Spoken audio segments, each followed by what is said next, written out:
Hi, I'm Dan Heath. I'm a professor at the University of Windsor. I'm also the director of the Great Lakes Institute for Environmental Research. And my field of study is evolutionary genetics. And the question that's been asked today is, are humans as a species still evolving? And this is a great question. And it's also a very cool question, but it's got a lot of different levels to it. So I'm going to take you through first a little bit of what is evolution. So first of all, evolution is a genetic change in a population. So if you just change in terms of what you look like, that's not evolution. It has to be genetic based. So there are a few criteria that are necessary for any species to evolve.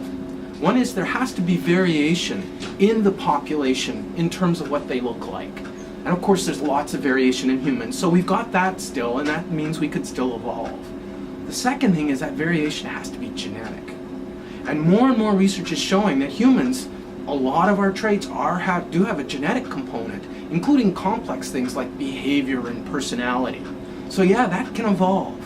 Now the third thing is there has to be variation in survival and reproduction. So if everybody survives the same and everybody reproduces at the same level, there won't be any evolution. Okay, so let's look at humans. And the reason why some people feel that we're no longer evolving is that modern society has removed us from a lot of selection pressures. That is, things that kill us in a very selective way.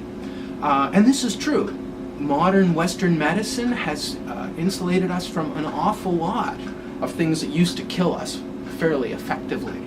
So in some ways, at least within health boundaries, Western civilization has stopped or slowed the evolution of humans.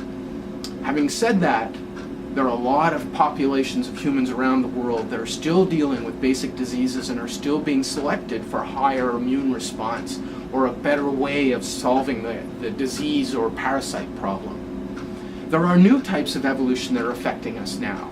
Socioeconomic factors and social factors can change how many kids we are likely to have. So in fact, we may be evolving in complex ways that Darwin never imagined in terms of how do we move forward in terms of having the number of kids that we have as it relates to things such as our quote-unquote intelligence or our ability to be socially successful.